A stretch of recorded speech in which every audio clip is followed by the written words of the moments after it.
Alex, as you know, is soloing these routes, and so for our audience out there that my niece is in the audience tonight, Jordan, she might not know what soloing is, so we'll take a little look at that.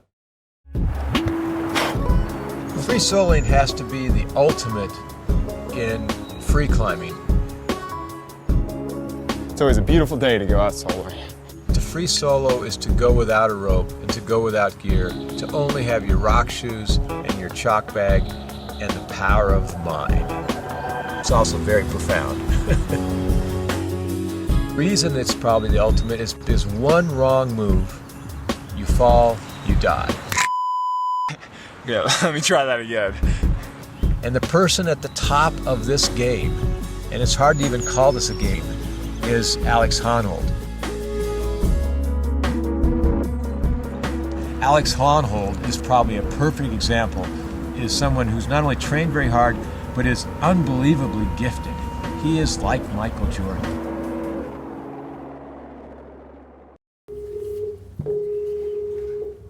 Right on. Yay! Alex, I'm also here with John Bracey and Matt Helliker.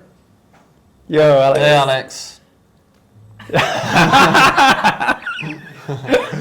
Guessing your life might have changed a little bit in the past few weeks. Everything's the same. I'm still just climbing the same stuff with the same people.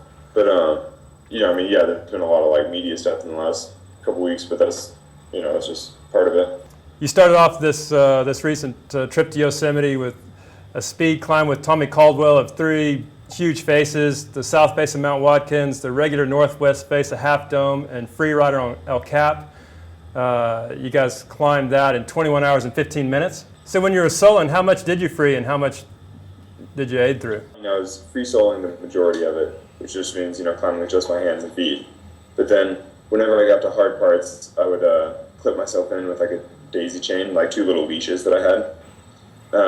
And then I would pull on gear whenever I needed to. I would step on folds. Basically, just anything goes, I would just make it as easy and as safe feeling as possible. I neglected to mention you also put up a speed route on the nose. You and Hans Florine did it in 2 hours and 23 minutes. For those that don't know, that's normally a 5-day route for us mere mortals. Which was the most enjoyable for you? Climbing with Tommy was super satisfying because, climbing with a good partner, and we both really had to try hard because, to free climb hard pitches when you're that tired, it's pretty exciting for, to be climbing with a partner and both be really tired and be having this good experience, But then doing the solo thing is, a completely different experience because it's also, kind of powerful, but I'm all by myself. It's all scary and, climbing through the night by yourself. And then climbing with Hans is, a whole different thing because it's only 2 hours, it's it barely even feels like a day of climbing. You just go out and go jogging for 2 hours. So which out of those were the most difficult? Probably the solo triple, I guess, maybe took the most out of me, just because I think psychologically it's, I don't know, it's just hard to climb by yourself for that long. And on the solo, can you describe your diciest moment, perhaps? I don't know if there really were probably climbing the nose. There wasn't a moment that was the diciest, but I forgot my chalk bag at the base of the nose, so I climbed the first 8 pitches with no chalk. But also it had stormed the day before, so it was a lot of stuff was seeping, and the first couple pitches are wet. Basically, all the places that are normally wet early season were all wet. So I was climbing. I was free soloing the first pitches, and they were wet, and it was dark, and I had no chalk bag, and I was like, oh, that's so lame. You climbed the nose through the night, and you climbed it in 6 hours. That's incredible. It's 3 times slower than climbing the top. And why did you choose to climb the nose at night? Is it the route you were most familiar with?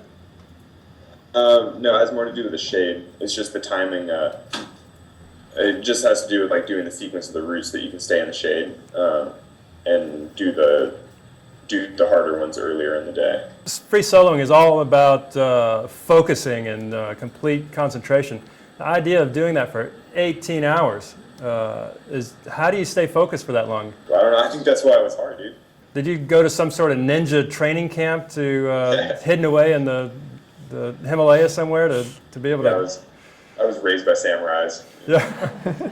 Trained in sure. No, I mean, I don't know. I guess to build up to that kind of stuff, you know. I've just done a lot of those kinds of things over the years, and you know, go bigger and bigger. What did you do mentally prior to the solo? It was all filmed for the Real Rock tour this year, so you know, we like shot interviews the day before, like rained the day before. It was all kind of hectic, honestly. And then it was like, okay, here's the day, here we go, you know. But then during the day, you have plenty of time to like go to your happy place because you're all by yourself for like hours and hours. Or to go to your sad place. But, It must be really hard when your mind starts to drift onto different stuff to stay composed and focused on what you're doing. maybe. I don't know. I mean, you know, it's like I said, I've sort of like built up to this stuff, though, you know. And actually, I will say that doing the kind of soloing, the 8 soloing that I'm doing, in some ways, is you don't have to stay as focused as like free soloing. It's not like free soloing a 6-hour route, you know, because every time you flip up into bolts, you can kind of like shut down again for a second. So what's next? Have you got any plans in the future and possibly coming over this way to Europe at all?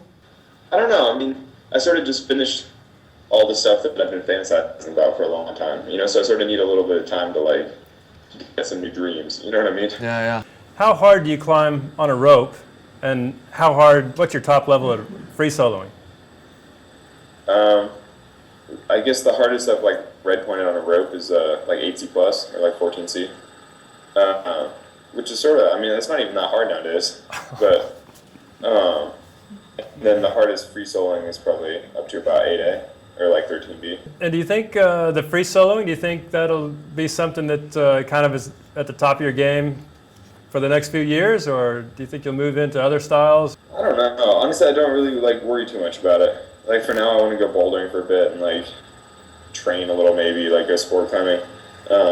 It just seems like I always come back to soloing stuff because I just think it's cool, you know. I just like it. I've got to ask it. You know, do you ever think about the downside? Like it's almost, I mean, it's easier to do it by yourself, basically. You know, like if you're comfortable like free soloing, you know, all the 5-10 pitches and stuff, like you can climb all those mountains faster by yourself than with a partner, pretty much.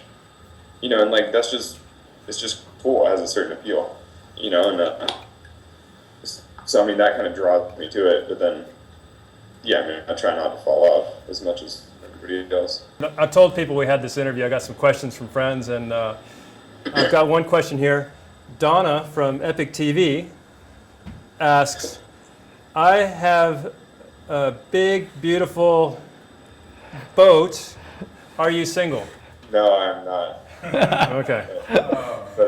And I get seasick. So. Okay. Throw that question out then. What does you know, this lifestyle and the climbing bring to your life?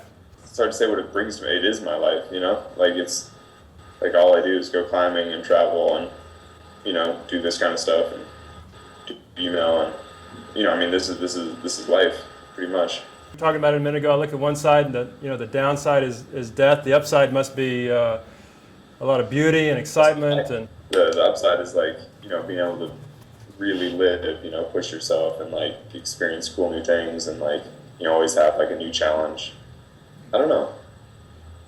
Yeah, it's very rewarding. You describe to me what personal fulfillment is for you. I don't know if I've ever been asked that actually. It's like that's pretty that's heavy duty, dude.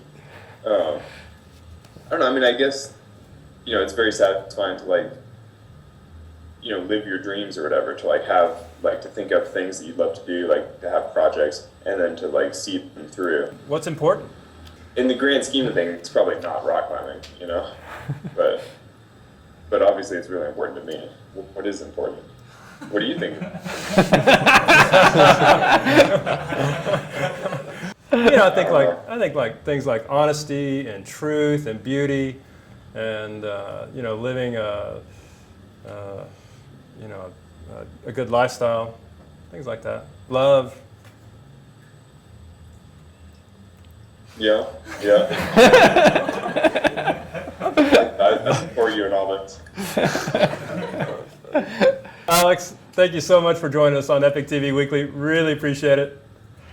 Yeah, thanks for having me, guys. If you ever make it out to our neck of the woods, look us up. Yeah, sooner or later I have to come to Chamonix, just for like big granite stuff. But yeah, eventually I'll make it. You really can't miss it. It's fantastic. Yeah, I've heard. Everybody loves it. I just haven't made it. There's too much snow. That's part of the fun of the rock faces. It's the snow and the ice. Get into some mixed. Yeah, I don't roll like that. It seems really dangerous having all those pointy things strapped to you. Yeah, you wouldn't want to do anything dangerous. I know. Safety first. That is Hans's motto. Right on, Alex. Yeah. Thanks so much. Really appreciate it. Yeah, no problem. Have a good day, guys. Cheers, man. Have fun at the wedding. Yeah, thanks. Bye. So, do I just hang up the video now?